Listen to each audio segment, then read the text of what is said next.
สวัสดีครับเดี๋ยววันนี้ครับมาคุยกันถึงเรื่อง Canon EOS R กับ Canon EOS R6 นะครับผมขอเรียก R กับ R6 นะครับว่าจากการใช้งานจริงนะครับมันแตกต่างกันยังไงบ้างนะครับในราคามือ2ปัจจุบันเนี่ยที่มันห่างกันประมาณตั้งแต่ 8,000 ถึง 15,000 นะครับคือราคามือ2มันค่อนข้างที่จะหลากหลายมากนะครับโดย Canon R6 นะครับราคากลางของเขาเนี่ยอยู่ประมาณ 34,000 ถึง 40,000 นะครับอันนี้คือราคาของเขาถ้าราคากลางจริงๆเนี่ยอยู่ประมาณสัก 36,000 ถึง 37,000 นะครับส่วน Canon EOS R นะครับราคาเนี่ยผมเห็นผันผวนมากนะปัจจุบันราคาน่าเล่นมากราคาอยู่ตั้งแต่ 19,000 ถึงประมาณ 30,000 นะครับราคากลางของเขาผมให้อยู่ประมาณสัก 25,000 นะครับ 25,000 กับประมาณ 36,000 นะครับราคาต่างกันตีกลมๆประมาณหมื่นนะครับเราจะเลือกซื้อตัวไหนกันดีครับในราคามือ2นะครับก็ EOS R นะครับตัวนี้ผมเพิ่งซื้อมาใช้ได้ไม่นานนี้เองนะครับผมเพิ่งซื้อมาใช้ได้ประมาณสักอาทิตย์หนึ่งนะครับก็ได้เอาไปลองถ่ายมา3งานแล้วนะครับโดยใช้ในงานภาพนิ่งเป็นหลักนะครับส่วน Canon R6 นะครับตัวนี้ผมใช้มา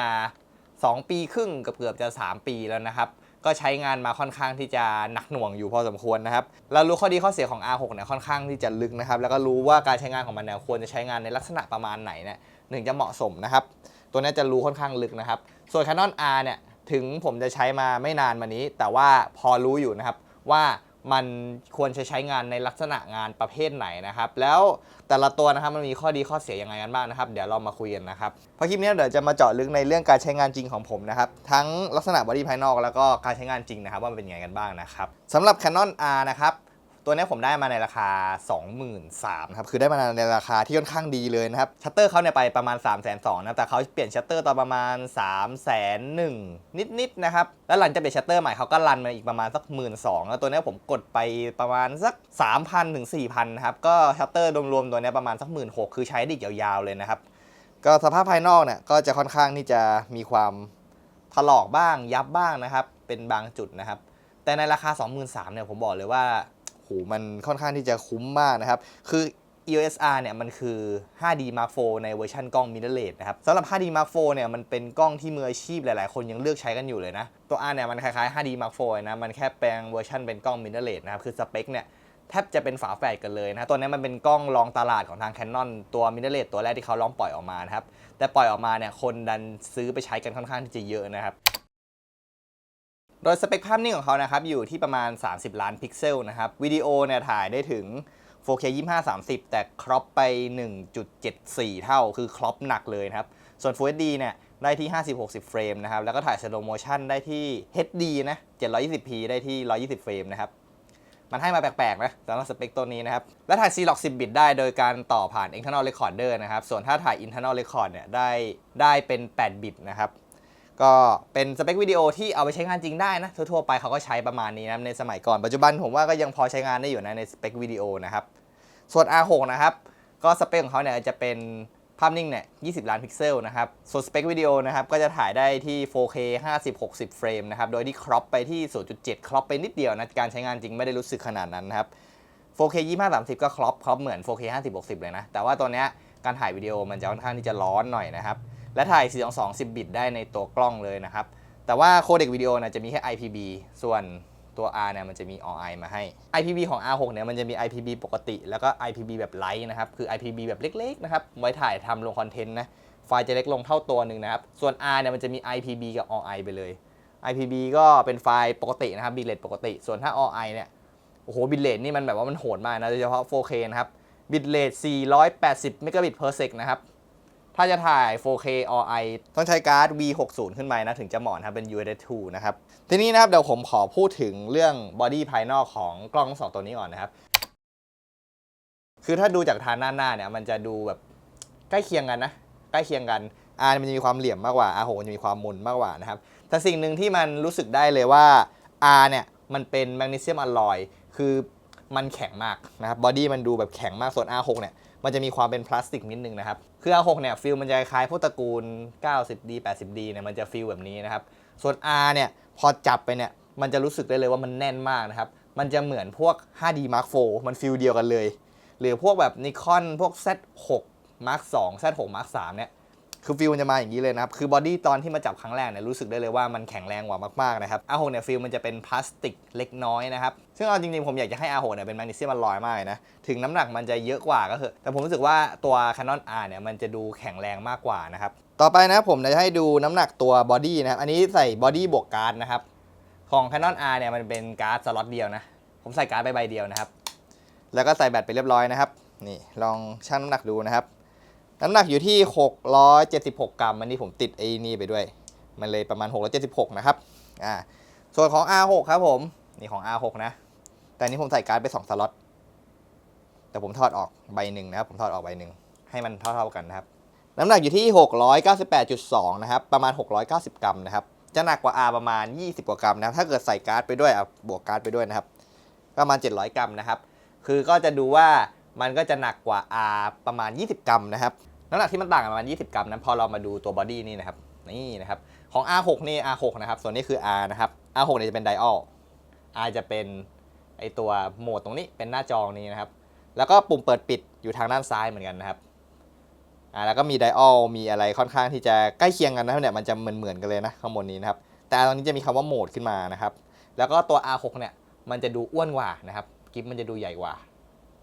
การใช้งานจริงถามว่ารู้สึกไหมถ้าคนมือใหญ่จะชอบ R6 มากกว่า R ก็จับถนัดมือเหมือนกันแต่ผมชอบของ R6 มากกว่านะครับแต่มีจุดหนึ่งครับที่เป็นประเด็นสำหรับการใช้งานจริงนะครับก็คือนี่นะครับผม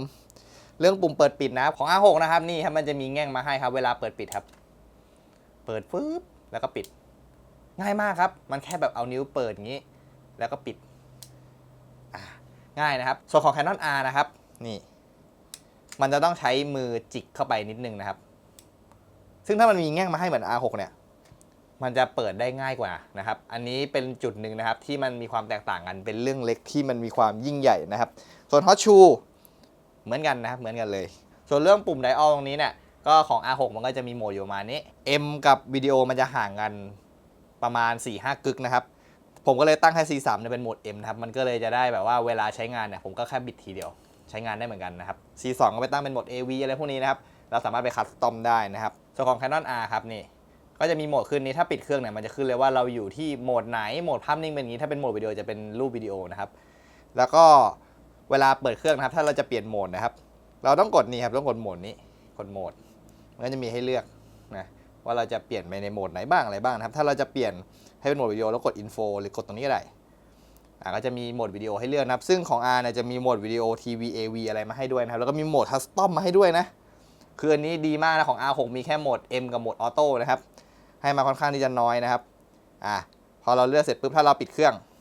ปุ๊บตรงหน้าจอเนี่ยก็จะขึ้นเป็นโหมดมานะครับถ้าเราตอนเปิดเครื่องเนี่ยมันก็จะขึ้นว่าการตั้งค่าคืออะไรบ้างแต่เอาจริงๆนะเวลาใช้งานจริงเนี่ยผมไม่ค่อยได้มองนะมันเป็นมิเรอร์เลสมองหลังจอก็เห็นเหมือนกันนะแต่พอเป็น DSLR เนี่ยจะได้มองนะถ้าเวลาแบบเปิดช่องมองภาพแต่พอเป็นมิเรอร์เลสก็ไม่ค่อยเห็นเท่าไหร่นะไม่ค่อยได้เปิดเข้ามามองเท่าไหร่นะครับแต่มีไว้ให้ก็ดูเป็นกล้องในระดับโปรขึ้นมาอีกระดับหนึ่งนะครับทีนี้โหมดตรงนี้นะครับมันจะขึ้นก็ต่อเมื่อเรามีแบตอยู่ในตัวกล้องนะถ้าสมมติผมเปิดฝาแบตข้างล่างมาเนี่ยเดี๋ยวผมให้ดูนะเปิดฝาแบตปุ๊บมันหายไปเลยครับนี่ผมเอาแบตออกปิดไปใหม่ไม่ขึ้นแล้วนะครับทีนี้มันจะขึ้นก็ต่อเมื่อผมเอาฝาแบตใส่เข้าไปปุ๊บแล้วพอผมปิดฝาด้านล่างนะครับเห็นไหมก็จะขึ้นมาเป็นโหมดตรงนี้นะคือสามารถเช็คโหมดได้ก็ต่อเมื่อมีแบตอยู่ในตัวกล้องเท่านั้นนะครับเดี๋ยวผมขอพาดูด้านหน้าบอดี้อีกทีหนึ่งนะครับของ R นี่เป็นอย่างนี้นะครับโล่งๆนะครับปุ่มเปิดตรงนี้ก็จะมีปุ่มนี้เลขตรงนี้เขียนว่า R ส่วนของ R6 ครับผมตรงนี้เหมือนจะโล่งแต่ไม่โล่งตรงนี้มีปุ่มนะครับเป็นปุ่มเช็คระยะชั้นลึกซึ่งสามารถมาคัสตอมเป็นอะไรก็ได้ที่เราใช้ได้ปุ่มหนึ่งถือว่าค่อนข้างที่จะดีนะครับแล้วก็มีปุ่มนี้เปิดปิดเปลี่ยนเลนนะครับไว้ถอดเลนนะครับก็เป็นปุ่มใหญ่กว่าที่มันกดค่อนข้างง่ายนะครับส่วนนี่ครับทางด้านขวานะครับส่วนตัวผมเนี่ยผมชอบพอร์ตของ R ตรงนี้มากกว่าเพราะว่าพอมันเปิดตรงนี้นะครับไมค์กับหูฟังเนี่ยเปิดมามันมีแง่งเดี๋ยวผมขอลองฟิปจอหน่อยสิมันจะติดไหมอ๋อมีโอกาสติดมันติดนะแต่ผมชอบของ R เหมือนกันนะที่แบบมันทำมาเป็นตัวเล็กๆนะครับของ R6 นี่พอเปิดไปทีนึงเนี่ยมันต้องมาอย่างนี้คือตรงเนี้ยผมอยากจะให้ไอ้ตรงรูน็อตตรงเนี้ยผมอยากให้เขาทำเป็นแง่งแบบหักเว้าเข้าไปนิดนึงนะเวลาแบบเปิดแค่เนี้ยแง่งจะได้ไม่มาติดตรงนี้นะคือเวลาจะใช้นะมันต้องเปิดให้เต็มทั้งอันนะครับสายลั่นชัตเตอร์ก็เป็นหัวเดียวกันนี่ของ R เหมือนเขาเปลี่ยนมาใหม่นะเนี่ยเพราะว่ากล้องเขาที่ซื้อมาก็7 ปีแล้วผมเพิ่งทำคลิปอันบ็อกไปไม่นานมานี้นะครับพอของ R นี่นะครับพอเปิดมาเป็น Type C กับ Mini HDMI มีความแตกต่างกันแล้วนะครับของ R6 นะครับพอเปิดไปปุ๊บเป็น Type C กับ Micro HDMI นะครับ ถ้าพอร์ตตรงนี้ผมชอบของ R มากกว่าผมว่า mini HDMI มันยังมีความใหญ่มากกว่านะไอ้ micro HDMI เนี่ยมันเล็กไปนิดนึงนะผมไม่ค่อยชอบเท่าไหร่นะครับก็ถือว่าพอร์ตตรงนี้มีความใกล้เคียงกันต่างกันแค่พอร์ต HDMI นะครับส่วน Type C เนี่ยมันก็สามารถชาร์จแบตได้เหมือนกันนะครับทั้งคู่เลยนะไหนๆเราคุยเรื่องชาร์จแบตแล้วนะครับเดี๋ยวผมจะลองเสียบชาร์จแบตให้ดูนะครับของ R กับ R6 นะครับมันต่างกันยังไงนะครับแบตที่ผมจะชาร์จนะผมใช้นี่นะครับเป็นของ eLoop E29 นะผมจำชื่อมันไม่ผิดนะ E29 นะครับตัวนี้มัน800 กว่าบาทนะครับค่อนข้างที่จะดีนะใช้ต่อผ่าน Type C นะครับเสียบชาร์จกล้องได้นะครับผมจะแปะลิงก์ทางด้านล่างคลิปนี้นะครับสำหรับ eLoop ตัวนี้นะครับเดี๋ยวเรามาดูนะครับว่าถ้าชาร์จของ R6 กับ R เนี่ยมันมีความแตกต่างยังไงนะครับก็ถ้าเกิดผมเสียบที่ R ไปนะครับปึ้งผมเสียบเข้าไปนะครับนี่มันจะขึ้นเลยนะครับว่า full นะครับคือแบตเต็มอยู่นะครับแล้วจริงๆถ้าชาร์จอยู่มันจะมีแสงแวบขึ้นมานิดนึงแต่จริงๆดูที่หน้าจอนี้นะมันจะขึ้นว่ามันชาร์จนะมันจะเป็นรูปแบตเตอรี่ที่ชาร์จนะครับส่วนของ R6 นะครับถ้าผมเสียบเข้าไปนะครับมันจะมีไฟขึ้นตรงนี้แทนไฟขึ้นเป็นสีเหลืองถ้าแบตมันเต็มก็คือมันก็จะดับไปนะคือเราจะไม่รู้จำนวนแบตนะถ้าเราปิดเครื่องอยู่นะเราต้องเปิดเครื่องไปดูนะว่าแบตมันกี่เปอร์เซ็นต์นะครับของ R เนี่ยมันยังจะมีแบบว่าเป็นเหมือนแบบแบตเตอรี่แบบขึ้นนะครับคือถ้าตรงเสียบชาร์จเนี่ยผมยังชอบของ R มากกว่าเพราะมีจอนี้ให้ดูนะครับแต่จริงๆใช้งานจริงไม่ได้มีความรู้สึกว่ามันแตกต่างกันนะครับต่อมาครับเดี๋ยวเรามาดูทาง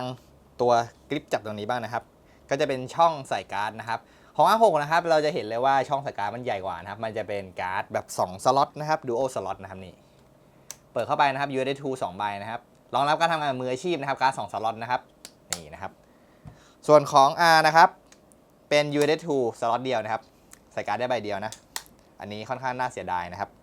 แล้วก็เรามาดูทางข้างหลังนะครับทางข้างหลังเนี่ยเป็นประเด็นพอสมควรนะสำหรับ R กับ R6 นะครับคือมันค่อนข้างแตกต่างกันนะครับถ้ามองเผินๆนะครับมันดูเหมือนว่ามันจะมีอะไรเพิ่มเติมมานิดๆหน่อยๆนะครับแต่จริงๆเนี่ย R6 เนี่ยใช้งานได้ง่ายกว่าเยอะเลยนะครับด้วยความที่มันเป็นไดออลนี้นะครับมันสามารถตั้งค่าเป็นแบบว่าค่า F Speed Shutter หรือ ISO ก็ได้นะครับส่วนของ R เนี่ยมันมีอยู่แค่2ไดออลมันมีแค่ตัวนี้หมุนนี้แล้วก็มีหมุนตรงนี้ของ R6 เนี่ยมันจะมี3นะครับมันมีหมุนตรงมือนี่มีหมุนตรงนี้แล้วมีหมุนข้างหน้านี่นะครับตรงเนี้ยก็เป็นประเด็นหนึ่งนะครับอีกประเด็นหนึ่งที่ผมรู้สึกว่ามันใช้งานได้ดีก็คือจอยสติ๊กนะครับของ R6 เนี่ยมันจะเป็นจอยสติ๊กตรงนี้พอกดตรงกลางทีนึงเนี่ยจุดโฟกัสมันจะกลับมาตรงกลางส่วนของ R เนี่ยมันเป็นทัชบาร์นะครับทัชบาร์ซึ่งการใช้งานจริงก็ไม่เห็นประโยชน์กับมันเท่าไหร่นะผมก็ปิดเอาไว้นะเผื่อแบบมือไปโดนอะไรพวกนี้นะปิดเอาไว้ดีกว่านะครับแต่มันสามารถเปิดใช้งานได้นะมันสามารถเปิดใช้งานได้โดยการที่แบบว่าเนี่ยทัชตรงนี้ทิ้งเอาไว้เห็นไหมมันจะขึ้นตรงนี้แต่มันติดยากหน่อยออนปุ๊บผมเปิดค่าตั้งค่า ISO ได้เห็นไหมครับถ้าจะปิดก็คือกดค้างเอาไว้อย่างนี้มันสามารถเปิดปิดได้แต่จริงๆมันไม่ค่อยได้เปิดนะบางทีแบบเราจับอยู่เนี่ยมือมันเผลอไปโดนนะฉะนั้นผมปิดไว้ดีกว่านะครับสำหรับ Canon R นะครับต่อมานะครับของ R6 นะครับจากที่ผมมองนี้นะครับก็ยังจะมีปุ่มตรงนี้ขึ้นมาเพิ่มอีกนะครับนี่เป็นคิวกับเป็นที่เป็นแว่นขยายนะครับแล้วก็ตรงนี้เป็นคิวเมนูนะครับเวลาแบบว่าเราเปิดเครื่องไปเนี่ยเรากดคิวตรงนี้ดูได้เลยนะครับอันนี้เห็นไหมกดคิวได้เลยส่วนของ R นะครับถ้าจะกดคิวเนี่ยเราต้องกดตรงนี้แทนกดตรงนี้แทนนะครับ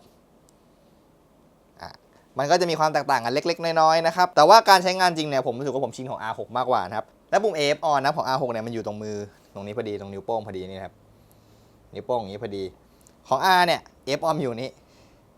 คือแบบว่าสมมุติจะใช้เราต้องแบบเอามือมาเล็กนิดหนึ่งของ R6 มันไม่ต้องของ R6 มันอยู่ตรงนี้พอดีและจุดสำคัญอย่างหนึ่งนะครับของ R6 กับ R เกี่ยวกับ AF on เนี่ย AF on ของ R6 เนี่ยมันสามารถเข้าไปคัสตอมให้เป็นการโฟกัสที่เราต้องการได้ซึ่งเดี๋ยวผมจะทำให้ดูนะครับนี่ของ R6 นะครับเนี่ยตอนนี้ผมอยู่ใน Servo AF นี่นะจะเห็นสีน้ำเงินวิ่งอยู่นี่นะครับพอผมกด AF on นี้ปุ๊บเนี่ยมันกลายเป็นวันช็อตแล้วก็โฟกัสอยู่ตรงจุดตรงกลางเห็นไหมครับถ้าเกิดผมกดตรงนิ้วชี้ข้างบนเนี่ยมันจะกลายเป็น Servo AF ถ้าเกิดผมกด AF on ปุ๊บเนี่ยมันจะกลายเป็นวันช็อตตรงกลางนะครับคือมันสามารถเข้าไปตั้งค่าได้ในเมนูนี่นะครับมาที่เมนูนะครับแล้วก็มาที่นี่ตรงนี้แล้วก็มาที่แท็บที่3แล้วก็ลงมาตรงนี้นะครับปรับการทำงานของปุ่มนี่นะครับแล้วเข้ามานะครับแล้วก็เราก็มาตรงเมนู AF on นี่ครับเรากดเข้าไปครับดังนั้นเรากด info ได้นะเห็นไหมตรงเมนูคำว่า AF เนี่ยเราสามารถกด info ได้นะครับกด info เนี่ยมันก็จะเลือกได้เลยว่าเราจะสามารถกด AF on เนี่ยให้มันเป็น one shot servo หรือว่าไม่ต้องเลือกแล้วก็การโฟกัสเนี่ยเราเลือกได้แบบอิสระเลยว่า เราจะให้มันเป็นแบบว่าแท็กกิ้งเป็นจุดเล็กจุดเดียว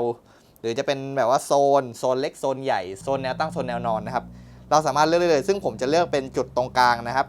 แล้วผมก็จะเลือกตรงนี้เป็นวันช็อตนะครับเพื่อให้มันโฟกัสตรงกลางเวลาเราแบบว่าเก็บแคนดิดให้คนอยู่ตรงกลางเนี่ยมันจะง่ายหน่อยนะครับแล้วก็คุณลักษณะแบบเซอร์โว AF ตรงนี้ในกรณีที่เราเปิดเป็นเซอร์โวนะครับแบบติดตามนะครับเนี่ยเราสามารถมาเลือกได้ด้วยนะว่าจะให้มันเป็นแบบไหนนะครับแบบคนวิ่งอะไรพวกนี้ซึ่งผมจะปรับเป็นออโต้ไว้นะครับซึ่งไอเมนูไอตรงนี้ไอ1 2 3 4เนี่ยมันมีความแตกต่างกันยังไงนะครับเราก็จะมาดูได้ที่เมนูนี้นะครับแล้วก็มาที่หน้าที่2นี่นะแล้วเราก็เลื่อนมาที่หัวข้อที่3นะครับ1 2 3นี่นะครับเนี่ยเราก็มาเลือกได้เลยนะครับเนี่ยว่าจะให้มันเป็นการโฟกัสแบบไหนนะคือมันสามารถตั้งค่าได้ค่อนข้างที่จะละเอียดนะสำหรับ Canon R6 นะครับต่อมาเดี๋ยวเรามาดูของ Canon EOS R กันบ้างนะครับว่ามันมีฟังก์ชันนี้ไหมนะครับผมจะเข้าการตั้งค่าแบบเมื่อกี้เลยนะครับนี่นะครับก็เข้ามาที่ตรงนี้นะครับแถบสีส้มแล้วก็มาที่เมนูที่4นะครับปรับการทำงานของปุ่มนี่เข้ามานี่นะครับมาตรงคำว่าปุ่ม AF on นี่ผมขอตั้งค่าไปที่ AF ตรงนี้นะครับมันไม่มีอินโฟให้กดขึ้นนะครับคือมันก็จะกลายเป็นว่าการใช้ AF on ของ Canon R นะครับมันจะเป็นการโฟกัสแบบตัวช่วยโฟกัสอย่างเดียวนะอันนี้นะครับถ้าเกิดผมตั้งเป็น AF นะครับของ Canon EOS R นะครับเดี๋ยวผมขอเพิ่ม ISO นิดนึงผมกดชัตเตอร์ครึ่งเนี่ยผมตั้งเป็นวันช็อตนะเพราะผมกด AF on ครับมันก็หาโฟกัสเป็นวันช็อตเหมือนกันนะครับทีนี้เดี๋ยวผมจะขอตั้งตรงนี้ให้กลายเป็นจุดตรงกลางนี่เป็นจุดตรงกลางนะครับผมกดชัตเตอร์ครึ่งนะไม่ได้กด AF on นะครับมันก็เป็นเหมือนเดิมกด AF on มันก็หาโฟกัสเป็นแบบเดิมนะครับก็คือปุ่ม AF on เนี่ยมันไม่สามารถตั้งค่าอิสระได้แบบของ Canon R6 นะครับซึ่งจุดตรงนี้เนี่ยเป็นจุดหนึ่งที่ผมมองว่าค่อนข้างที่จะมีความแตกต่างนั้นในเรื่องการใช้งานจริงนะครับคือไอ้ฟังก์ชัน AF on เนี่ยที่มันสามารถไปตั้งค่าแบบอิสระได้เนี่ยผมบอกเลยว่ามีประโยชน์มากๆในการใช้งานจริงนะครับเรื่องต่อมาผมขอคุยถึงเรื่อง L page ของกล้องทั้ง2ตัวนี้ด้วยนะคือผมมีทั้ง2อันเลยนะครับมันเป็น L page แบบว่าราคาไม่แรงมากนะประมาณ350ถึง500 บาทนะครับก็สามารถสั่งซื้อได้ทางออนไลน์ซึ่งผมจะแปะไว้ให้ทั้งคู่เลยนะครับตัวสีแดงเนี่ยของ R6 ตัวสีดำเนี่ยคือของ Canon EOS R นะครับของ R6 นะครับนี่มันก็จะมีความใหญ่กว่าของ R มาประมาณหนึ่งมันมีความอ้วนกว่านะครับแล้วก็จะมีนี่เป็นน็อต2ตัวแล้วมีตัวรองนี้ด้วยนะครับแล้วส่วนทางข้างล่างนะครับของ R6 เนี่ยก็จะมีตัวหกเหลี่ยมหัวหกเหลี่ยมเนี่ยให้มาแบบว่าติดไว้ได้เลยนะครับคือพอเราแกะออกมาเนี่ยเป็นแม่เหล็กนะครับไว้ติดอย่างนี้ได้เลยนะครับส่วนของ R นะครับก็ไม่มีนะครับก็จะเป็นแบบนี้โล้นๆนะครับแล้วก็ตรงของ R6 เนี่ยมันสามารถเอาตัวนี้มาปรับตรงนี้เวลาขยายฐานเนี่ยเราขยายฐานให้มันออกมาไกลๆได้ของ R จะไม่มีของ R จะมีแค่แบบว่าถอดเข้ากับถอดออกนะครับแต่ว่าของ R เนี่ยไอตัวตรงเนี้ยมันจะเป็นตัวตันคือมันเป็นตัวที่เราใส่ไปปุ๊บเนี่ยมันจะกันข้างๆนะครับแต่ว่ามันก็สามารถเอาไปใส่พวกแบบว่ากล้องขาตั้งกล้องแบบแนวตั้งได้นะคือเราก็จะใส่ในลักษณะประมาณนี้นะครับในลักษณะประมาณนี้ใส่แบบนี้เลยนะครับแล้วเราก็ไปวางแนวตั้งได้นะครับส่วนของ R6 นะครับมันจะเป็น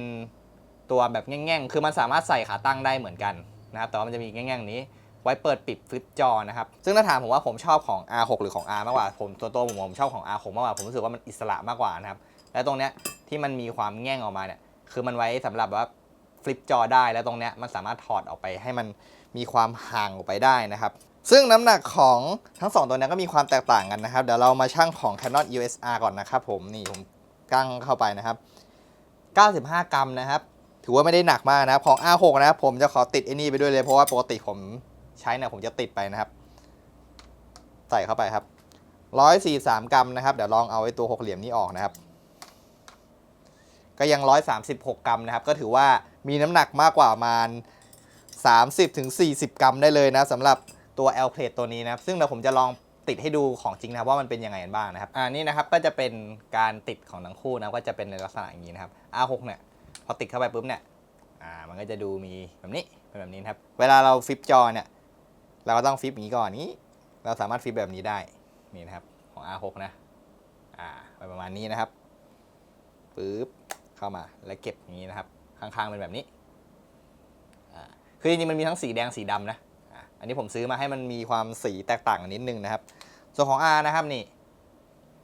จับมาเป็นแบบนี้นะครับข้างๆเนี่ยมันจะมีแบบว่าเป็นรูเอาให้มานิดนึงนะครับแล้วก็ลองฟลิปจอดูฟ ฟิปไม่ได้เลยนะครับถ้าเกิดติดอันนี้มาคือฟิปจออะไรไม่ได้เลยนะไม่ค่อยเหมาะนะครับเนี่ยมันต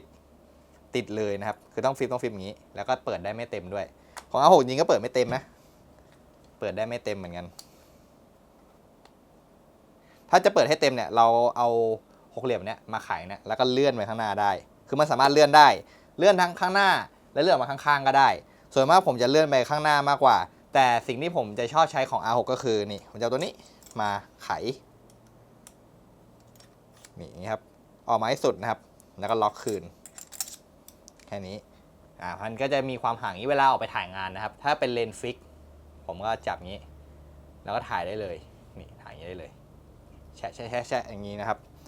บของ R เนี่ยทำไม่ได้นะของ R คือถ้าเกิดไขออกปุ๊บคือหลุดออกมาเลยนะครับเดี๋ยวไขให้ดูนะครับถ้าใช้งานจริงๆถ้าเกิดใครใช้งานวิดีโอด้วยแล้วแบบว่าอยากจะมีความแบบจับถนัดมือหรือแบบใส่ขาตั้งกล้องบ่อยๆโดยที่แบบไม่อยากจะใส่ตัวแบบเพลทที่มันใส่ขาตั้งกล้องนะครับติดตัวนี้ก็ดีนะนี่อย่างนี้นะครับถ้าอย่างเงี้ยฟิปจอได้ตามปกตินะครับของ R นะครับนี่ของ R6 ก็เหมือนกันนะครับถ้าผมจะเอาออกเนี่ยผมก็แค่ไขตัวนี้ออกแล้วผมก็เอาตัวเนี้ยที่ไขออกเนี่ยมาขันตรงนี้เอาไว้นะครับกันเอาไว้นะครับมันก็จะอยู่กับที่กับมันแล้วนะเพราะจะไม่หายนะครับแต่ของ R ตัวนี้เนี่ยผมขอให้ดูก่อนนะลืมให้ดูนะครับนี่พอผมไขออกมานะครับผมจะเอามาไขคืนในตัวเนี้ยไขไม่ได้ครับมันคนละไซส์กันนี่ไขไม่ได้คนละไซส์กันนะครับซึ่งถ้าจะเก็บไอ้ตัวเนี้ยไม่อยากให้มันหายคือต้องมาขันตัวเนี้ยคืนเอาไว้ซึ่งมันก็จะมีความตลกนิดนึงนะครับถ้าบางคนถามว่า L Pen เนี่ยมันช่วยอะไรบ้างนะครับคือ L Pen เนี่ยพอใส่ปุ๊บเนี่ยอย่างแรกคือมันจับถนัดมือแบบรู้สึกได้เลยมันจะจับได้เต็มมือมากยิ่งขึ้นนะครับสองคือเวลาเราใส่ขาตั้งเนี่ยเราไม่ต้องหาเพจขาตั้งมาใส่คือมันสามารถใส่ไปได้เลยนะเนี่ยมันมีความเรียบเข้าไปนี้นะครั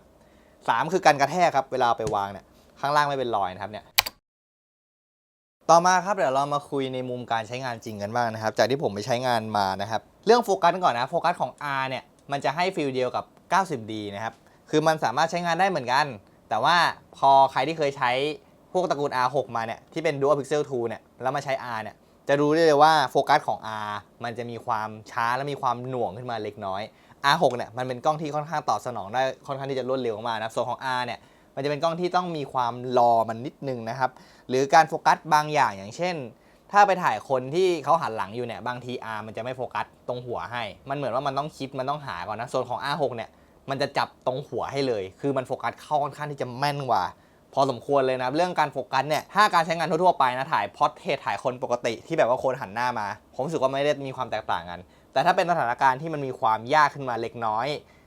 อย่างเช่นหันข้างใส่แมสใส่แว่น R6 เนี่ยมันจะจับได้ดีกว่าค่อนข้างที่จะเยอะนะครับแล้วมันสะดวกกว่ามากจริงๆนะสำหรับ Canon R6 นะครับต่อไปเรื่องอัตราการถ่ายภาพรวมนะของ R นะครับถ้าในกรณีเปิดเป็น Servo AF นะครับผมย้ำนะว่าเป็น Servo นะครับ R เนี่ยมันจะถ่ายได้5เฟรม per sec นะครับส่วนของ R6 เนี่ยถ้าถ่ายกับพวกเลนส์ RF หรือว่าพวกเลนส์ EF ที่มันเป็นตัวใหม่ๆเนี่ยมันจะถ่ายได้12เฟรม per sec นะครับคือค่อนข้างรัวเลยนะครับของ R6 เนี่ยมันจะจับโมเมนต์ได้ค่อนข้างที่จะเยอะกว่าและดีกว่านะครับของ R 5เฟรม per sec สำหรับผมรู้สึกว่าพอแล้วแหละคือมันเก็บแค่โมเมนต์เล็กๆนะครับแต่ R6 เนี่ยมันจะเก็บได้ค่อนข้างที่จะละเอียดและเยอะมากๆนะครับซึ่งบางทีไอ้การที่มันเก็บมาเยอะๆเนี่ยผมก็ไปลบทิ้งค่อนข้างเยอะเหมือนกันนะเพราะว่าการถ่ายภาพรวมผมรู้สึกว่ามันถ่ายรัวซอยยิกเลยนะสำหรับ R6 นะครับแต่ถ้าเปลี่ยนกันในมุมการถ่ายแอคชั่นการถ่ายกีฬาพวกเนี้ย Canon R6 เนี่ยดีกว่าทุกทาง Canon R6 เนี่ยมันจะมีความฉลาดมากกว่าคือของ R ถามว่าไปถ่ายกีฬาได้ไหมถ่ายได้แต่ผมว่าเรื่องการถ่ายกีฬาอย่างไรก็ต้อง R6 มันไม่ใช่แค่เรื่องอัตราการถ่ายภาพรวมมันเรื่องทั้งระบบออโต้โฟกัสระบบการรีบัฟเฟอร์R6 เนี่ยผมรู้สึกว่ามันเหมือนพวกกล้องโปรมากๆเลยนะการรีบัฟเฟอร์ของมันเนี่ยมันรีไวมากนะสำหรับกล้องตัวนี้นะครับผมใช้ R6 ไปถ่ายกีฬาเนี่ยบัฟเฟอร์ไม่เคยเต็มเลยถ้าเกิดถ่ายเป็น JPEG นะอิเล็กทรอนิกชัตเตอร์เนี่ยได้20เฟรมด้วยนะครับถ่ายเล่นๆแบบว่าไม่อยากเปลืองชัตเตอร์นะครับใช้อิเล็กทรอนิกชัตเตอร์ก็ได้นะภาพโยนิดนึงนะครับถ้าเกิดใครถามว่าภาพโยมาไหนผมจะแปะลิงก์ไว้ให้นะเคยทำคลิปอธิบายไว้นานมากแล้วนะครับเรื่องถ่ายภาพรวมเนี่ยผมค่อนข้างเชียร์ไปทาง R6 มากกว่าเลยนะครับต่อไปเรื่องการจับนะครับถนัดมือไหมผมรู้สึกว่าจริงๆมันเข้ามือทั้งคู่นะครับแต่ว่าจุดหนึ่งที่ผมไปเจอมาแล้วรู้สึกเลยก็คือ R6 เนี่ยแม้ว่าจะถ่ายในภาพนิ่งเหมือนกันนะ R6 เนี่ยมันจะมีความร้อนมากกว่ามันจะละอุ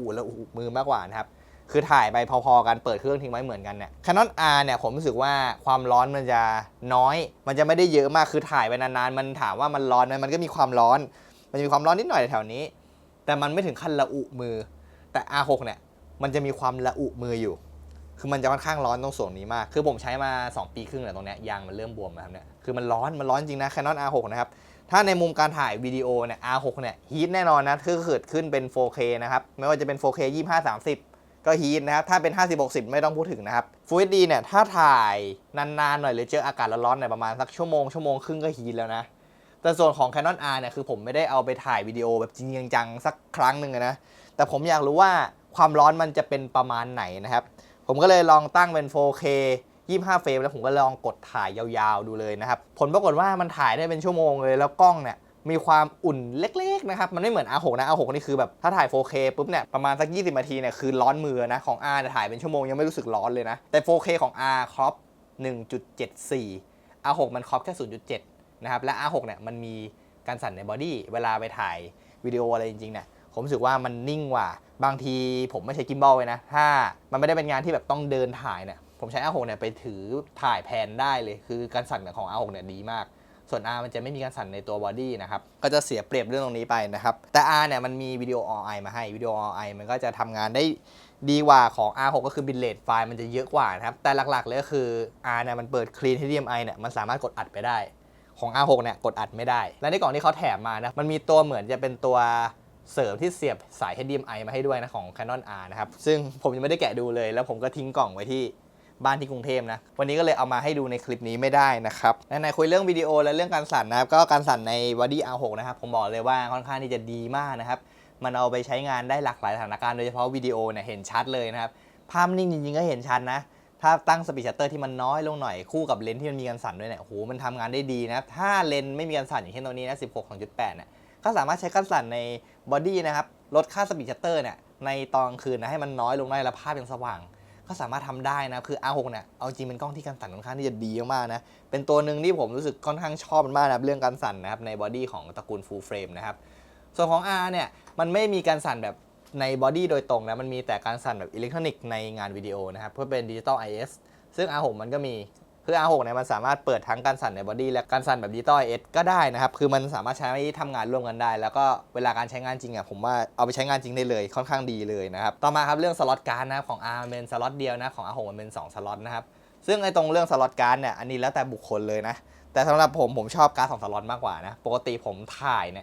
ายแบ็กอัพแทบจะทุกครั้งเลยนะครับไม่ว่าจะเป็นภาพนิ่งหรือวิดีโอนะถ้ามันเป็นงานที่ผมแบบว่าไปเก็บเงินมาจริงๆเนี่ยผมต้องเซฟตัวเองไว้ก่อนเพราะว่าผมเคยการ์ดพังไปรอบหนึ่งผมก็เลยอยากได้กล้องที่มันมีการ์ด2สล็อตนะครับคือผมเนี่ยจะใส่การ์ดไว้512เนี่ยใบหนึ่งเลยนะคือผมจะไว้แบ็กอัพนะครับไว้แบ็กอัพงานนะครับส่วนอีกช่องหนึ่งเนี่ยจะใส่128 256อะไรก็ว่านไปนะครับซึ่งการ์ดหลังเนี่ยก็จะเป็นการ์ดที่ผมเนี่ยถอดออกมาบ่อยนะครับถอดออกมาแล้วก็ไปเสียบลงคอมค่อนข้างที่จะบ่อยนะส่วน512เนี่ยผมจะใส่ทิ้งเอาไว้เลยนะครับพอถึงจุดหนึ่งที่รู้สึกว่าไฟล์มันเริ่มเยอะในเวลาเปิดเครื่องแล้วมันอืดเครื่องนะผมก็จะมาฟอร์แมตสักทีนะครับคือจะมีไฟล์สำรองงานไว้ในตัวกล้องเนี่ยแทบจะตลอดเลยนะครับส่วนของ R นะครับการ์ดสล็อตเดียวบางคนอาจจะไม่ได้มีปัญหานะครับจริงๆมันสามารถใช้งานได้นะไม่ได้มีปัญหานะแต่ว่าควรจะเปลี่ยนการ์ดบ่อยๆหน่อยแบบสักปี2 ปีเปลี่ยนทีนึงนะครับแล้วก็ซื้อการ์ดเนี่ยอาจจะซื้อแบบตัวที่มันแบบว่าค่อนข้างที่จะแข็งแรงหน่อยนะอย่างของผมเนี่ยใช้ SanDisk Extreme Pro 128นะครับตัว SanDisk นี่ผมค่อนข้างมั่นใจในคุณภาพของเขานะว่าค่อนข้างที่จะดีนะครับผมรู้สึกว่าการ์ดใบหนึ่งเนี่ยมันก็ใช้งานได้สัก2-3 ปีแล้วค่อยเปลี่ยนก็ไม่มีปัญหาที่ผมก็เลยซื้อใหม่มาใส่ไปเลยนะครับแล้วของ R เนี่ยมันเป็นกล้องสำรองอยู่แล้วนะกล้องหลักของผมยังเป็น R6 อยู่นะคืออย่างน้อยเนี่ยในกล้อง R6 ผมเนี่ยไฟล์มันไม่เสียหายแน่นอนนะเพราะว่าผมกันตัวเองไว้เลยนะครับอันนี้ก็เป็นเรื่องการ์ด1กับ2สล็อตนะสำหรับ Canon R กับ R6 นะครับมีเรื่องนึงที่ผมอยากจะพูดนะก็คือเรื่องบอดี้เขาเนี่ยที่มันมีความบางกว่าของ Canon R นี่นะครับCanon R เนี่ยคือตอนที่ผมไปถ่ายงานเนี่ยผมยืมกระเป๋าแฟนผมไปใช้นะเพราะว่าผมพกกระเป๋าใบใหญ่ใบเบลเลอร์ไว้นะคือถ้าจะให้ไปถ่ายงานรับปริญญาในกระเป๋าใบนั้นมันคงจะเกะกะนะครับแล้วก็กระเป๋ากล้องของแฟนผมเนี่ยมันเป็นกระเป๋ากล้องที่ค่อนข้างที่จะเล็กนะจริงๆมันไว้สำหรับใส่กล้องตัวเดียวแต่ผมเนี่ยจะเอา85แล้วก็35ตัวเนี้ยไปถ่ายอยู่แล้วนะคือเนี่ยมันเป็นเลนส์ประจำของผมนะและทีนี้เนี่ยผมอยากจะเอาไปทั้ง2บอดี้เลยนะครับเอาไปถ่ายทั้ง2บอดี้เลยนะครับแล้วพอใส่กระเป๋ากล้องนะถ้าผมเอา35เนี่ยมาติดตัว R ไว้เนี่ยแล้วเอา85ไปติด R6 นะครับแล้วพอเวลาการใส่กระเป๋ากล้องนะครับคือของ R เนี่ยผมก็จะใส่ไปในลักษณะอย่างนี้เลยส่วนของ R6 เนี่ยมันไม่สามารถใส่แบบในแนวยาวได้ผมไม่ต้องใส่แนวตั้งนะครับจะต้องใส่ในแนวนี้แต่ผมจะเอา L plate ตัวนี้ออกนะมันก็จะมีความเล็กนะครับซึ่งมันสามารถใส่กระเป๋าได้นะครับด้วยความบางของ Canon R ตัวนี้นะครับเนี่ยด้วยความบางนะกับเลนส์ที่มันตัวเล็กนะครับแต่ถ้าสลับกันผมเอา R6 เนี่ยติด35แล้วเอา R เนี่ยติด85นะครับแล้วก็ลองใส่สลับกันให้ R เนี่ยนอนอย่างนี้แล้วก็ติด85ส่วน R6 ใส่35ติดงี้ใส่กระเป๋าไปนะครับ คือมันไม่สามารถจับยัดลงกระเป๋าได้นะครับซึ่งผมบอกได้เลยนะครับว่าที่มันมีความบางของตัวบอดี้ที่มันเล็กลงมาอีกเล็กน้อยเนี่ยมันทำให้เวลาการจับยัดใส่ในกระเป๋าที่เราต้องการเนี่ยมันทำได้ง่ายมากยิ่งขึ้นนะครับอันนี้คือที่ผมไปเจอมากับตัวและจะมาบอกในคลิปนี้นะครับทีนี้ครับเดี๋ยวเราลองคุยกันถึงเรื่องไฟล์ของกล้อง2ตัวนี้นะครับเรื่องไฟล์ของกล้อง2ตัวนี้เนี่ยผมขอคุยในมุมภาพนิ่งก่อนนะครับภาพนิ่งเนี่ยผมถ่ายเป็น C-RAW เป็นฟอร์แมตที่ผมใช้ปกตินะครับก็จะมีขนาดไฟล์เนี่ยที่มันแตกต่างกันประมาณ 30% นะครับอย่างถ้าเป็น ISO ต่ำๆ ISO 100 200เนี่ยของ R6 เนี่ยจะอยู่ประมาณสักตั้งแต่7เมกถึงประมาณ9เมกนะครับแล้วก็ถ้า ISO สูงขึ้นมันก็จะขึ้นไปเรื่อยๆจนถึงประมาณ14-15เมกนะครับส่วนถ้าเป็นของ Canon R นะครับจะอยู่ตั้งแต่ประมาณสัก10เมกถึง13เมกนะครับอันนี้เป็นกลางๆนะคือมันอาจจะลงไปถึง9เมกอันนี้มันแล้วแต่สถานการณ์นะครับแต่เอาตีแบบกลมๆเลยคือประมาณ 30% นะครับเพราะพิกเซลภาพมันแตกต่างกันประมาณ10ล้านนะครับอย่างของ R6 เนี่ย20ล้าน R เนี่ยมัน30ล้านนะครับเลยมีความแตกต่างของขนาดไฟล์กันเล็กๆน้อยๆนะครับทีนี้ขนาดไฟล์ที่มันแตกต่างกันคือเรื่องหนึ่งครับอีกเรื่องนึงก็คือเรื่องสกินโทนคือสกินโทนของกล้องแต่ละตัวนะของ R6 เนี่ยจะรู้สึกได้เลยว่าสกินโทนเขาสวยกว่ามันจะมีความอมชมพูมากกว่าตัวของ R เนี่ยมันจะมีความอมเขียวนิดๆนะครับซึ่งเรื่องสกินโทนนะก็แล้วแต่คนชอบเลยนะครับว่าชอบตัวไหนมากกว่ากันครับเรื่องไฟล์เนี่ยในการขุดไฟล์ภาพพวกเรื่อง Dynamic Range นะผมมองว่าของ R6 เนี่ยจะทำออกมาได้ดีกว่านะครับของ R เนี่ยคือถามว่ามันขุดได้ไหมมันขุดได้ในประมาณหนึ่งแต่ถ้า ISO มันเริ่มสักประมาณ800 พันหนึ่งเนี่ยแล้วพอแบบเริ่มไปขุดมันเยอะๆเนี่ยคือมันจะเกิด Color Noise มาแบบเห็นชัดๆเลยนะครับของ R6 เนี่ยถามว่ามันเจอไหมมันก็เจอแต่ผมว่าเจอน้อยกว่า Rด้วยความที่ว่าผมใช้ R6 มาประมาณ2ปีนะผมก็จะชินกับไฟล์ R6 นะครับพอมาทำไฟล์ R เนี่ยก็เลยรู้สึกได้เลยว่าของ R เนี่ยมันสู้ R6 ไม่ได้นะครับ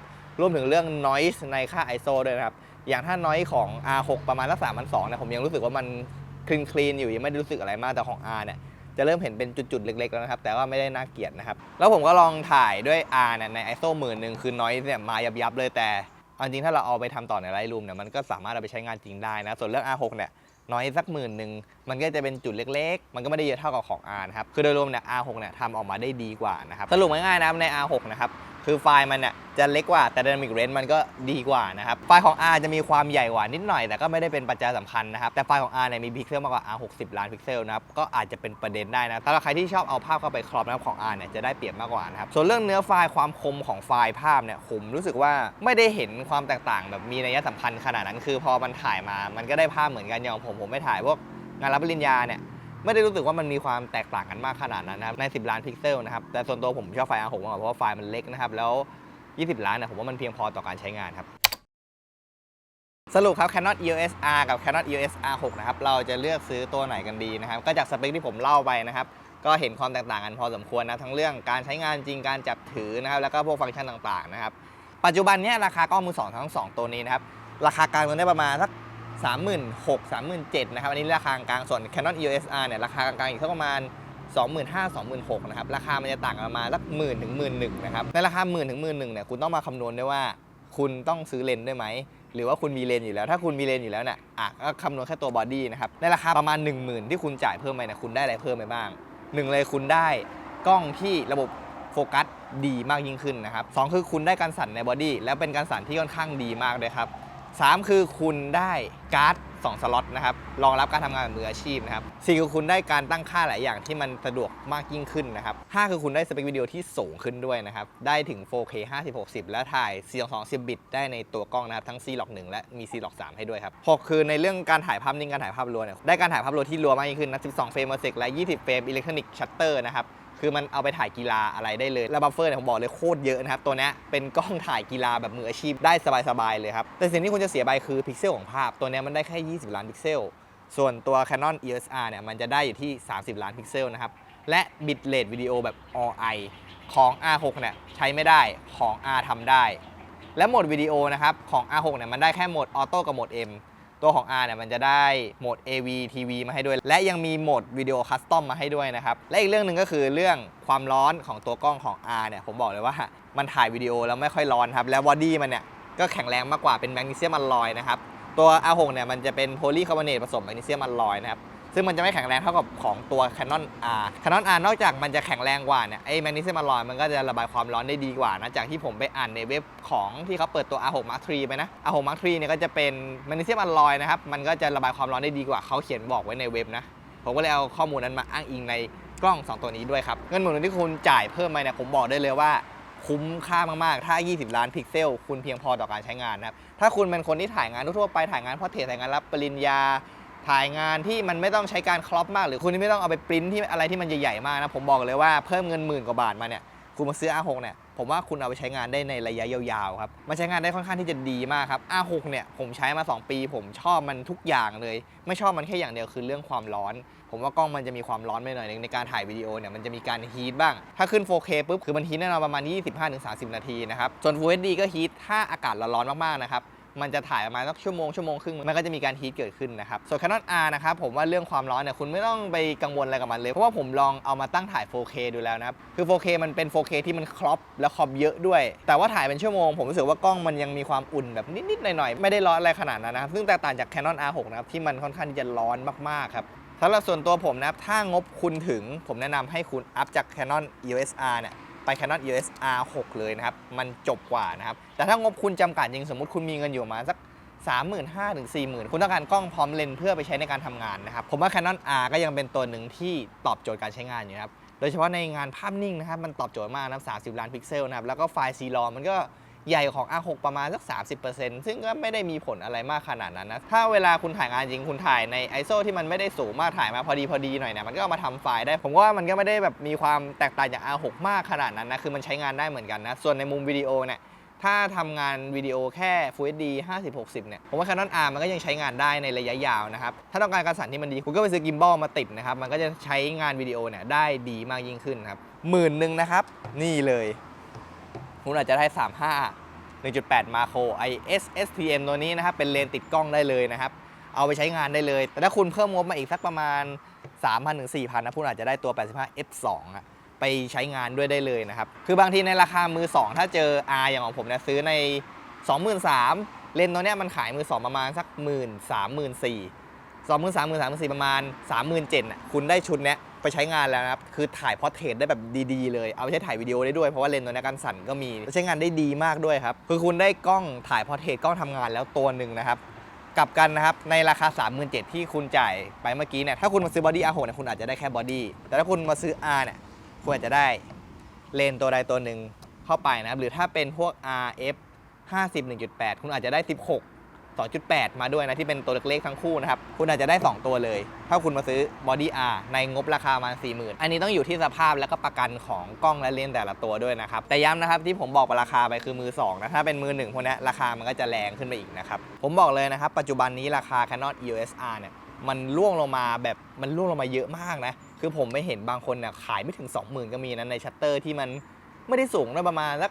4-5 หมื่นสภาพก็ดีอยู่นะครับขายไม่ถึง 20,000 ก็มีนะซึ่งใครที่อยากจะได้กล้อง EOS R ในราคาดีๆเนี่ยคุณต้องรอจังหวะดีๆคือจะมีคนมาเม้นขายคุณก็ลองทักเข้าไปคุยนะครับแต่ทีนี้เนี่ยคุณจะซื้อของมือ2ในออนไลน์เนี่ยผมต้องขอเตือนไว้อย่างหนึ่งคือบางทีถ้ามันถูกจนน่าใจหายเนี่ยก่อนคุณจะจ่ายเงินหรือก่อนคุณจะทำข้อตกลงอะไรจริงๆเนี่ยแนะนำให้ลองแคปโพสต์แล้วก็ลองไปถามในกลุ่มดูนะว่าเชื่อถือได้ไหมอะไรได้ไหมนะครับหรือเป็นไม่ได้เนี่ยก็ให้นัดรับไปนะครับการซื้อขายออนไลน์ก็จะมีความเสี่ยงอยู่ประมาณนึงนะครับแต่ของผมที่ผมไปซื้อเนี่ยคือผมไปซื้อกับร้านขายกล้องมือ2โดยตรงเลยนะครับคือเขาก็มีเครดิตค่อนข้างที่จะเยอะนะครับผมก็เลยค่อนข้างที่จะมั่นใจในตัวเขานะครับแต่กับร้านบางร้านนะครับถ้าเขาจะให้โอนมาจำหรือให้โอนค่าสินค้าก่อนเนี่ยคุณลองเอาชื่อหรือคุณลองเลขบัญชีเนี่ยลองไปเช็คในเว็บดูนะครับคือมันจะมีเว็บที่ไว้ตรวจสอบคนโกงโดยเฉพาะเลยนะครับอันนี้ผมแนะนำไว้ให้นะสำหรับใครที่จะซื้อของมือ2ในโลกออนไลน์นะครับสำหรับคลิปนี้ครับผมก็ต้องขอจบลงเพียงเท่านี้นะครับหากพูดผิดพลาดประการใดขออภัยไว้ด้วยนะครับคลิปหน้าจะเป็นคลิปอะไรฝากติดตามไว้ด้วยนะครับสำหรับใครที่มีความคิดเห็นอย่างไรเนี่ยก็คอมเมนต์พูดคุยกันได้นะครับสำหรับคลิปนี้ผมต้องขอตัวลาไปก่อนนะครับสวัสดีครับ